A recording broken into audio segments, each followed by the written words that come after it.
Hello, my name is Lizzie Karen and welcome to the channel I've created on my dreams of Atlantis. This is a dream which is it's part 2 of the story of Idrea. Part 1 we found out about a very nice man called Idrea who helped the Watchers of Japan, and in return his wish to visit Tantal was granted. So he was collected in a small flying device and taken to Japan at the great university. The man was stunned by the beautiful white and red stone buildings. At first, everything scared him. Flying scared him, landing scared him. The lights behind the building, around the building, in front of the building, everything scared him. But he was as brave as he could be, and he was very happy to have been invited.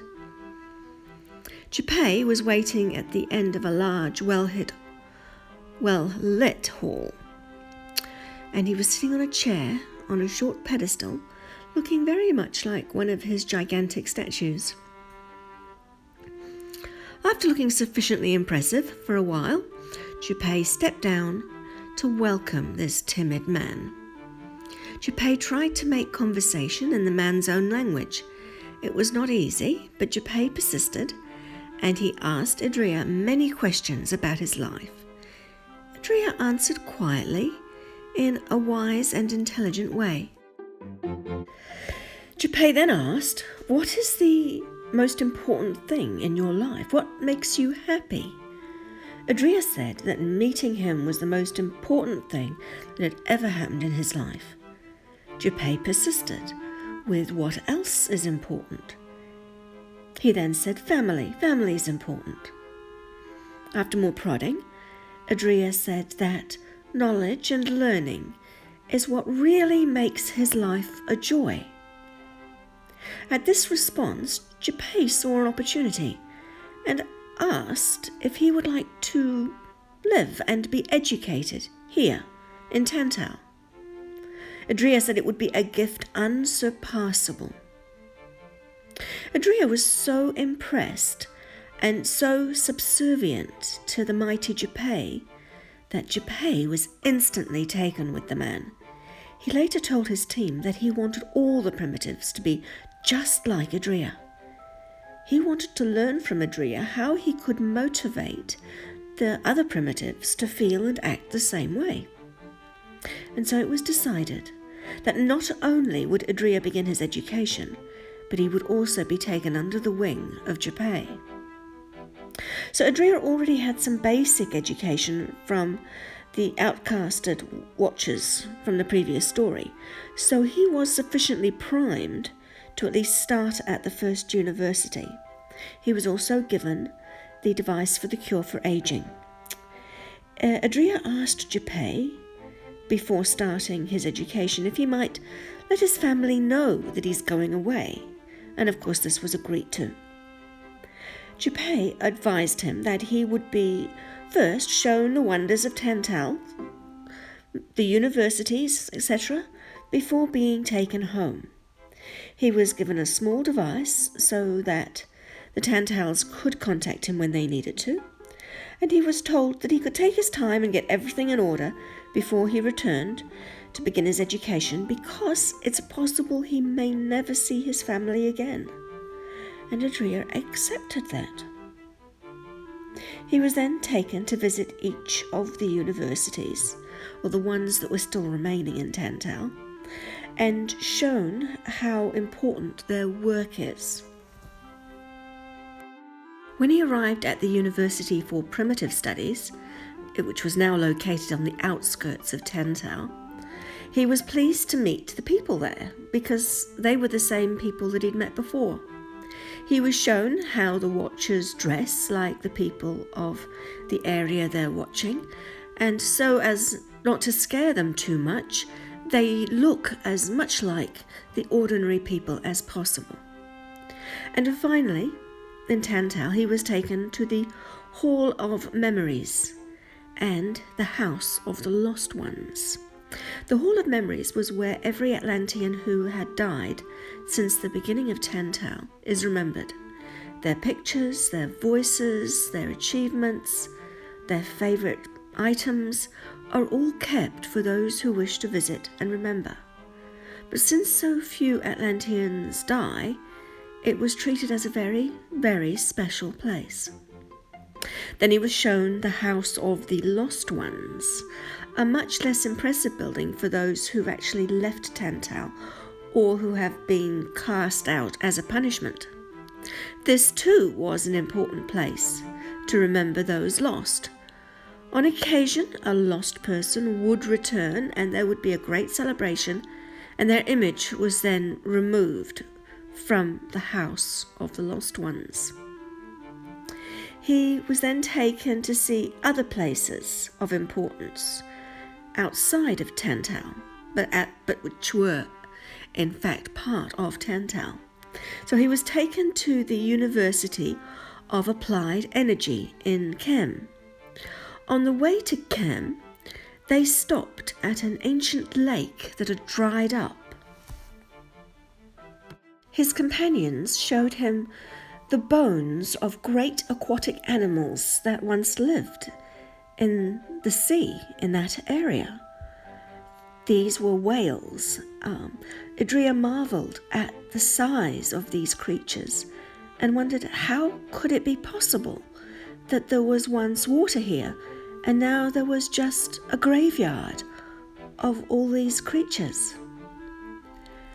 And his companions said that all would become clear when he was educated, when he became knowing. Once in Chem, they showed him the mountains of beautiful cut rock that were the pyramids, the ones, that we see even today. They also showed him the great yellow pyramid obelisk, which is lost to us today.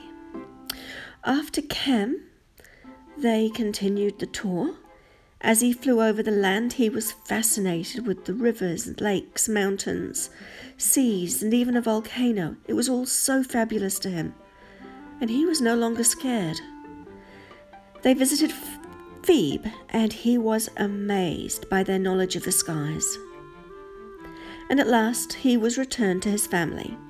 He was reminded how to use the communication device and how long he had. They told him that as soon as he contacted them, they would come at noon the following day to their usual meeting place to collect him, and then they left. There were many terrible things happening at this time: rising water levels, earthquakes, impacts from asteroids, floods, etc. So it was difficult times. Idrea made sure he had everything in order for his family. He taught his eldest son how to be the head of the family and to look after everyone. He did not tell them when he would be going. On the day he was sure that his family was ready, he contacted Tantal. The following day he handed his communication device and his longevity device to his son, explained how to use them both, and then left. He knew he was not supposed to do that, but he hoped Japet would understand. Japet was not in the habit of being very understanding, but this man, this primitive, was special to him. This was the first person to ever love, respect, fear, and admire him all at the same time. It was intoxicating, and Japet wanted more of that. So when Idrea talked to Japet about the communication device and the device for the cure to aging, Japet acted like it was fine, and Idrea was given replacement devices for his own use. The only concern Idrea had was that the device that he'd left with his son had to be refilled at certain intervals, which required access to a certain plant. But he'd cross that bridge later when the time got close. Idrea was very hard-working at the universities, but his first 10 years were a terrible struggle for him. The School of Numbers was the foundation for all other studies, so instead of moving on to the next subject area, he spent a further 6 years on mathematics and measurement. He did not move on to the next university until he was sure that he was ready. In the meantime, Japay had sent watchers to monitor and protect Idrea's family. Everything was going well. Crops grew and the children of Idrea all took partners. Time passed and the grandchildren of Idrea grew to be adult. His oldest grandson married a woman who he loved very much, but for whatever reason she could not have children. The watchers reported back to Japay about how she would cry about being barren. I don't have any names for these people, I'm sorry. It wasn't in the dream. So I'll just refer to them as grandchildren or whatever. Anyway, Japay decided he would do something that wasn't previously permitted in Tantal. He would clone himself. They had the technology, they just didn't do it. But he decided that that's what he would do, and he would gift the fetus to Idrea's grandson and granddaughter-in-law, or whatever they were. It was a weird gift, especially if you don't really tell them about it. I've no idea how the watchers took the woman, but somehow they did. They repaired her damaged reproductive system and implanted her with a baby. And 9 months later, a beautiful but very unusual looking baby was born. After that, she was able to have more children as well, so they were very happy about that. But needless to say, it was a bit of a surprise, especially the way the baby looked. At the same time, there were more earthquakes and strange goings on with the weather, and this all scared the people. They thought that something terrible was happening. So Idrea's son decided that now was the time to use the communication device. So this was the first time he did it. And not knowing really how to use it, he pushed the pedal, as described by his father, and then yelled at the top of his voice, "Hello, hello, hello." And when a gentle voice of his father came back, he was stunned. And he searched the room for his father, trying to see where he might be. His father said, "I will try to come tomorrow to see you. Please be patient." Idrea immediately made his request, and he was permitted to go. But Japay told him to tell his family that it was all okay, and that Japay had just sent them the child as a gift in order to comfort the crying woman in the family. He reassured his family, and then he returned to Tantal. But once this baby was born, Japay was taking a very special interest in everything to do with it. Obviously, he thought it was a very special baby. There were always watchers around, making sure nothing happened to the little Japay. I don't know the name of the child, so let's call him LJ for little Japay. He was concerned, was Japay, that the watchers wouldn't necessarily keep a good enough eye on little Japay, LJ. So Japay, who already had some very amazing animated metal guard dogs, which had been built many years earlier, he decided to send one of these animals to guard the little Japay, because, metal guard dogs never sleep. So as the child grew each year and his family were doing well, Japay sent other special gifts. He was also taught by the watchers how to read and write. He was taught how to build things with his hands, how to make medicine from the plants in the area, and many, many other things. All these things that were taught to the boy were then well documented by the boy and became the repository of information for his family. When LJ, the child, reached the age of 20, his great-grandfather, Idrea, was permitted to visit him. So great celebration was held. Idrea told his family of the wonderful things he'd learned and all the adventures he'd had. In the middle of the celebration, there was, however, an earthquake, and Idrea thought he'd better immediately return to Tantal. It was the time of lots of different disruptions that were happening in the world. Idrea was still concerned that his family may be in danger, but he did know that Japay would protect LJ because LJ was just like him. But what about the rest of his family? Japay said there was nothing to worry about. But Japay was actually quite clearly distracted on other things. At this time, he was focused on trying to get the other primitives to worship him, and he was also organizing his scientists to create technology that would enable him to defeat his enemies, most of which were in Neath. But Idrea could sense there was more. Some scientists had been accused of working against what Japay wanted, and they were punished rather extremely by death.